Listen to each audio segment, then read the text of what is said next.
Queen Jhansi. Welcome to the kingdom of Queen Jhansi. இப்போ நம்ம dry chicken roast செய்ய போறோம். இது வந்து ரொம்ப கிறிஸ்பியான ஒரு chicken roast. ரொம்ப டேஸ்டியா இருக்கும்.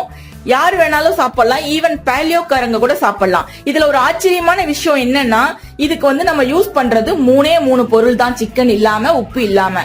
சோ ரொம்ப ஈஸியும் கூட, ரொம்ப டேஸ்டியும் கூட. ஒரு டைம் செஞ்சீங்கன்னா திரும்ப செய்வீங்க. இப்போ நம்ம ட்ரை சிக்கன் ரோஸ்ட் எப்படி செய்யறது அப்படின்னு பார்க்கலாம்.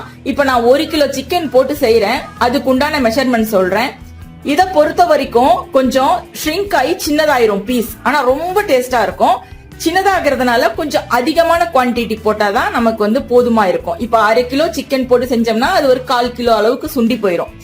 இப்ப அதுக்கு வந்து எண்ணெயிலேயே தான் அது மெயினா நம்ம செய்வோம், ஆனா வந்து டீப் ஃப்ரை பண்ண மாட்டோம். எண்ணெய் மீதி இருந்தா நம்ம வடிச்சிடலாம், பட் கொஞ்சம் அதிகமா எண்ணெய் தேவைப்படும். சோ நான் 1 கிலோ சிக்கனுக்கு பாத்தீங்கன்னா ஒரு 100 மில்லி அளவுக்கு எண்ணெய் வந்து ஒரு கடாயில ஊத்தி வச்சிருக்கேன். இப்ப இதை எப்படி தாளிக்கிறது, எப்படி செய்யறதுன்னு பாக்கலாம்.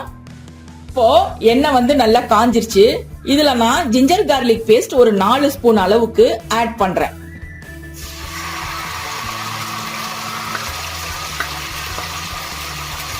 ஒரு கிலோ சிக்கன் அப்படிங்கறதுனால நான் 4 ஸ்பூன் போட்டிருக்கேன்.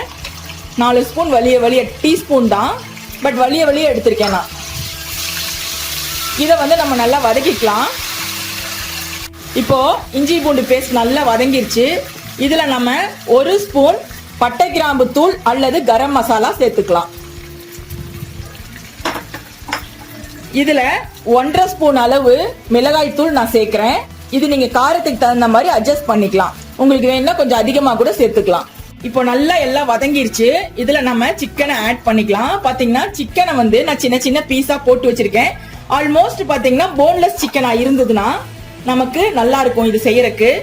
அதனால நான் மோஸ்ட்லி பிரஸ்ட் பீஸ் மட்டும் போட்டிருக்கேன். கீழே உள்ள லெக் பீஸ்லாம் நான் வேற ஒரு ஐட்டமுக்கு வந்து யூஸ் பண்ணிட்டு அதிகமா பிரஸ்ட் பீஸ் தான் இதுல போட்டிருக்கேன். இப்ப இதுல போட்டு நம்ம வதக்கிக்கலாம்.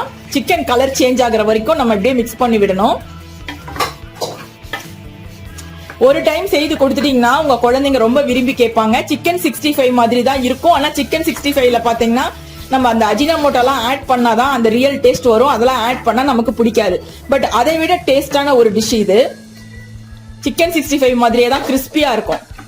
பட் நம்ம அதிகமா எந்த ஒரு கார்ன்ஃப்ளோரோ அல்லது அஜினமோட்டோ, சோயா சாஸ் எதுவுமே நம்ம ஆட் பண்ண போறது இல்ல. நம்ம ஆட் பண்ணது இந்த 3 பொருள் மட்டும்தான். இப்போ நம்ம இதுக்கு தேவையான அளவுக்கு உப்பு சேர்த்துக்கலாம். ஆல்ரெடி பாத்தீங்கன்னா ஜிஞ்சர் கார்லிக் பேஸ்ட்ல உப்பு இருக்கு, அதனால நான் கொஞ்சம் கம்மியா சேர்க்கிறேன்.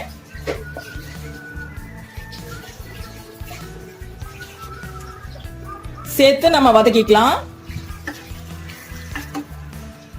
இப்போ இது நல்லா வதங்கின பின்னால இதுல 1 டம்ளர் அல்லது 1.5 டம்ளர் அளவுக்கு தண்ணி சேர்த்துக்கோங்க. தண்ணி சேர்த்து நம்ம நல்லா கலக்கி விட்டு மூடி வச்சிடலாம். மூடி வச்சு கொஞ்சம் மீடியம் ஃப்ளேம்ல வச்சு இந்த சிக்கன் வந்து இப்படியே வேகணும். குக்கர்ல வச்சு விசில்லாம் போடக்கூடாது, இப்படியே வெந்தாதான் நல்லா இருக்கும் டேஸ்டா. சோ சிக்கன் வேகிற வரைக்கும் நம்ம வெயிட் பண்ணலாம். வெந்த பின்னால இன்னொரு ப்ராசஸ் பாக்கி இருக்கு, என்னன்னு நான் சொல்றேன். பாத்தீங்கன்னா இப்போ சிக்கன் வெந்துருச்சு, தண்ணியும் சுண்டிருச்சு. இப்போ அடியில வந்து நமக்கு எண்ணெய் இருக்கும், பபிள்ஸா வருது பாருங்க. அந்த எண்ணெயிலேயே கொஞ்சம் நேரம் அப்படியே பரட்டி விட்டு நல்லா எல்லா பக்கமும் கிறிஸ்பியா இருக்கிற மாதிரி பண்ணணும். அதுதான் நமக்கு வந்து டேஸ்ட் கொடுக்குது. தண்ணி சுண்ண பின்னால நல்லா கொஞ்ச நேரம் இப்படியே எண்ணெயிலேயே பரட்டி விட்டோம்னா நல்லா கிறிஸ்பி ஆயிரும். சோ இந்த மாதிரி ஸ்டேஜ் வந்த பின்னால நம்ம ஆஃப் பண்ணிடலாம். இந்த ட்ரை சிக்கன் ரோஸ்ட் ரொம்ப டேஸ்டா இருக்கும், செஞ்சு பாருங்க. நமக்கு வந்து கொஞ்சம் இருந்தாலே சாப்பாடு அப்படியே உள்ள இழுத்துரும். சிலருக்கு பாத்தீங்கன்னா சிக்கன் வந்து சக்கையா இருந்தா பிடிக்காது. அந்த மாதிரி இருக்கிறவங்க அந்த சக்கையை மட்டும் எடுத்து போட்டு இந்த மாதிரி செஞ்சுக்கலாம். சோ இந்த வீடியோ உங்களுக்கு பிடிச்சிருந்தா லைக் போட்டு ஃப்ரெண்ட்ஸ் கூட ஷேர் பண்ணுங்க. மறக்காம நம்ம யூடியூப் சேனல் குயின் ஜான்சியை சப்ஸ்கிரைப் பண்ணுங்க. குயின் ஜான்சியின் ராஜாங்கத்துக்கு வருகை தந்ததற்கு மிக்க நன்றி. Please like, share and subscribe.